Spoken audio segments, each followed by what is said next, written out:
मुश्किलों में संभलने का नाम है जिंदगी, मुश्किलों में संभलने का नाम है जिंदगी, खुद पर भरोसा रखने का नाम है जिंदगी। हालात अनुकूल हो तो हम कुछ भी कर सकते हैं मेरे दोस्त, हालात अनुकूल हो तो हम कुछ भी कर सकते हैं मेरे दोस्त। बस विपरीत हालात में कुछ कर दिखाने का नाम है जिंदगी, बस विपरीत हालात में कुछ कर दिखाने का नाम है जिंदगी।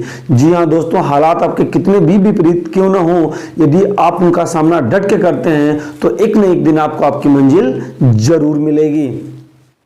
जय हिंद दोस्तों, वेलकम टू आवर क्लासेस। कैसे हैं आप सभी? आई होप आप लोग अच्छे होंगे और आपकी पढ़ाई बहुत ही अच्छे ढंग से चल रही होगी।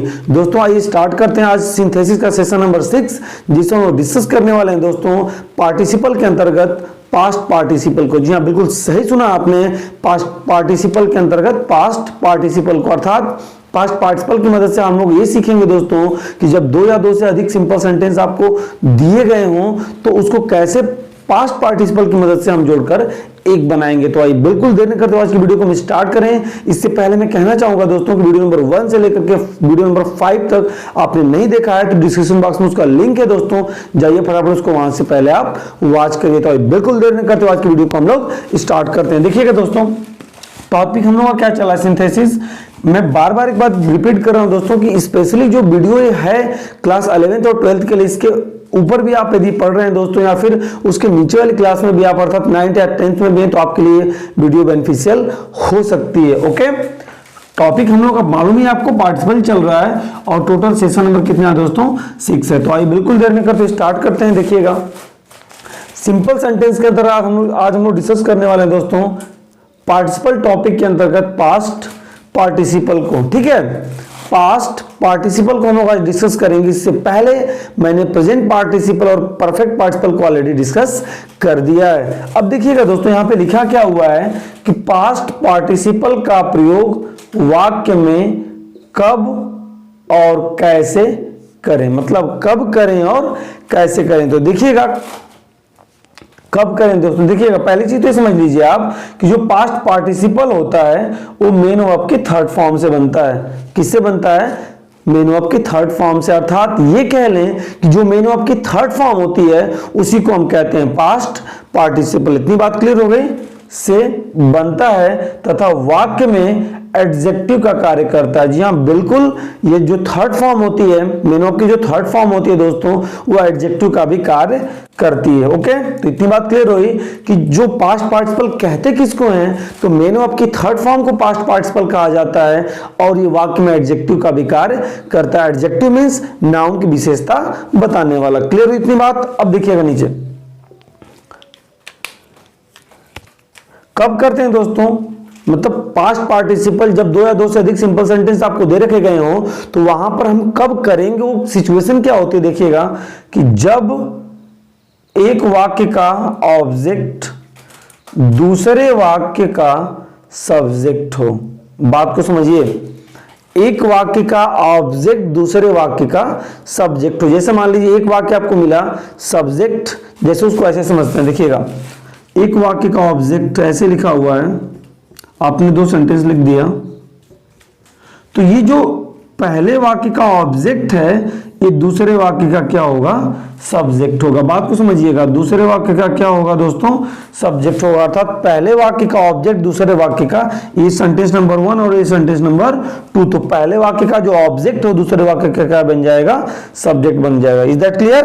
अब देखिएगा, सब्जेक्ट हो तथा दूसरा वाक्य पैसिव वॉइस में हो तो ऐसे वाक्यों को पास्ट पार्टिसिपल की मदद से जोड़ सकते हैं। बात समझिएगा, पहले वाक्य का ऑब्जेक्ट दूसरे वाक्य का सब्जेक्ट हो और वह वाक्य पैसिव वॉइस में हो तो वहां पर पास्ट पार्टिसिपल के लगने की पूरी संभावना होती है। क्लियर होगी बात? कहने का तात्पर्य क्या? देखिएगा कि जैसे आपने सेंटेंस लिखा, इसमें आपको subject plus helping verb plus main verb plus object मिल गया, राइट। आपने दूसरा सेंटेंस लिखा, यहां भी आपको subject helping verb main verb और ऑब्जेक्ट मिल गया। Is that clear? लेकिन अब देखिएगा एक्टिव वॉइस कैसे होगा कि जब ये दोनों हेल्पिंग और मेन वर्ब आपस में समान होंगे, अर्थात एक ही कैटेगरी के होंगे। अर्थात जैसा इसके साथ मेन वर्ब आना चाहिए वैसा ही आया हुआ, जैसा इसके साथ हेल्पिंग वर्ब आना चाहिए वैसा आया हुआ है। पैसिव वॉइस क्या होता है कि हेल्पिंग वर्ब कुछ भी रहे मेन वर्ब की थर्ड फॉर्म यूज कर देते हैं, तो इस प्रकार से सेंटेंस हो पैसिव वॉइस में हो जाता है। इसको ध्यान रखिएगा कि इसमें कहा यह जा रहा है कि पहले वाक्य का जो ऑब्जेक्ट है और दूसरे वाक्य में क्या होगा दूसरे वाक्य में क्या होगा, सब्जेक्ट होगा, और ये वाक्य किसमें होगा दोस्तों, पैसिव में होगा। तो इसका आप ध्यान रखेंगे, ये कंडीशन होगी। हो सकता है कि इसके उलट कंडीशन हो, लेकिन पास्ट पार्टिसिपल के लगने की यही पूरी संभावना है कि पहले वाक्य का ऑब्जेक्ट दूसरे वाक्य का सब्जेक्ट हो और दूसरा वाक्य पैसिव वॉइस में हो। तो अगर ऐसी कंडीशन मिलती है तो दोस्तों लगभग ये गारंटी समझ लीजिए उस वाक्य को आप जोड़ेंगे पास्ट पार्टिसिपल की मदद से। ओके, तो आई होप इतनी बात आपकी क्लियर हो गई। ओके, अब तो चलिए आगे देखते हैं दोस्तों इसका प्रयोग हम कैसे करते हैं। देखिएगा अब लिखा क्या है दोस्तों, बनाएंगे कैसे। देखिए पैसिव वाले वाक्य के मेन वर्ब को पहले सेंटेंस के ऑब्जेक्ट के पूर्व लिख दिया जाता है। बात समझिएगा, जैसे आपने देखा कि ये सब्जेक्ट वर्ब और ऑब्जेक्ट, यहां भी सब्जेक्ट वर्ब और ऑब्जेक्ट है, तो ये कहा गया कि ऑब्जेक्ट जो इसका सब्जेक्ट होगा और ये सेंटेंस जो होगा यह पैसिव में होगा। तो आप क्या करेंगे दोस्तों कि जो पैसिव की वर्ब होगी इसी वर्ब को उठा करके आप इस ऑब्जेक्ट के पूर्व लिख देंगे। वही चीज यहां पे दिया है कि पैसिव वाले वाक्य के मेन वर्ब को पहले वाक्य के ऑब्जेक्ट के पूर्व लिख दिया जाता है। एग्जाम्पल हम बनाएंगे, क्लियर हो जाएगा। तो आई होप आप समझ गए होंगे कि जो पहले वाक्य का ऑब्जेक्ट है उसके पहले लिखना किसको है कि जो दूसरा सेंटेंस पैसिव वॉइस में है उसके मेन वर्ब को, अर्थात पास्ट पार्टिसिपल को। तो मेन वर्ब कैसे होगा, बात को समझिएगा कि जब सेंटेंस पैसिव में होगा दोस्तों तो मेन वर्ब जो अपने थर्ड फॉर्म में ही आएगी ना, और थर्ड फॉर्म को तो हम क्या कहते हैं, थर्ड फॉर्म को ही पास्ट पार्टिसिपल कहते हैं, या फिर उसको हम क्या कहते हैं, एडजेक्टिव कहते हैं। तो आई होप इतनी बात क्लियर होगी आपकी। ठीक है, तो आइए अब हम लोग एग्जाम्पल करते हैं। देखिए एग्जाम्पल हम लोग करेंगे, क्लियर हो जाएगी चीजें।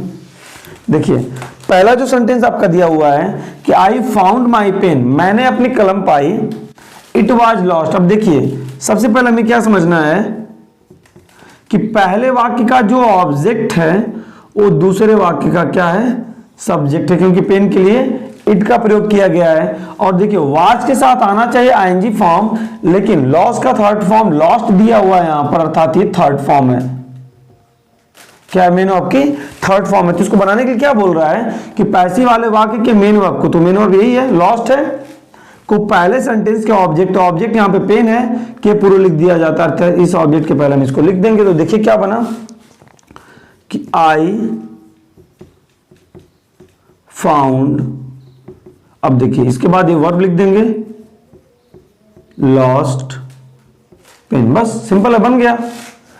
आई फाउंड माई पेन, मैंने अपनी कलम पाई, इट वॉज लॉस्ट, जो खो गई थी, अर्थात मैंने अपनी खोई हुई कलम पाई। I found my lost pen, मैंने अपनी खोई हुई कलम पाई। क्लियर। दूसरे की बात करें, देखिएगा कि Brijesh lost his text book, यही बता दिया लॉस्ट हिज टेक्स्ट बुक, सीधा वर्ब यहां पे दिया है दोस्तों, सेकेंड फॉर्म है। इस तरह देखें तो he search for it, he search for it. आप देख सकते हैं दोस्तों कि टेक्स्ट बुक के लिए यहां पर इट का प्रयोग किया हुआ है। किसको खोजा, बुक को खोजा ना, जो टेक्स्ट बुक थी। ओके, अब इसको देखिए हम कैसे बनाएंगे। सबसे पहले हम लिखेंगे ब्रिजेश, ठीक, ब्रिजेश खोजा, ठीक है, सर्च फॉर,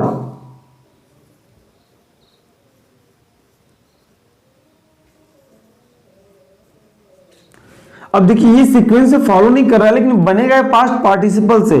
तो ब्रिजेश सर्च फॉर किसको खोजा, हिज,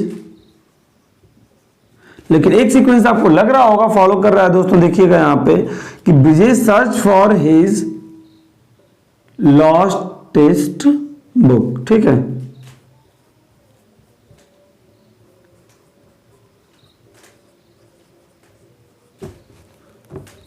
ऐसे ही बनेगा, देखिएगा Brijesh lost his text book, Brijesh ने अपनी जो टेक्स्ट बुक है उसको खो दिया। ही सर्च फॉर इट, उसने उसे क्या किया, खोजा। ठीक है, तो Brijesh search for his lost text book, Brijesh ने अपनी खोई हुई टेक्स्ट बुक को क्या किया, खोजा। ठीक है, ओके। थर्ड की बात करें दोस्तों कि the teacher checked my work, the work was complete. अब यहां पर देखिए सीक्वेंस बिल्कुल है, माई वर्क के लिए यूज किया गया है द वर्क का, दोनों पहले का ऑब्जेक्ट दूसरे का सब्जेक्ट है। और ये वाक्य देखिए ये आपका वाज के साथ आएंगे ना चाहिए, वर्ब की थर्ड फॉर्म लगी हुई है। सिंपल सी बात है, कर दीजिए कि the teacher checked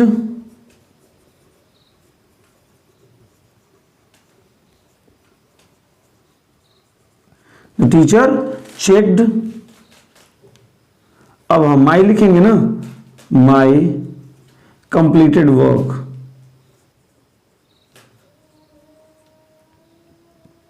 my completed, the teacher checked my completed work. Clear हुई बात। लास्ट एग्जांपल पे आते हैं दोस्तों।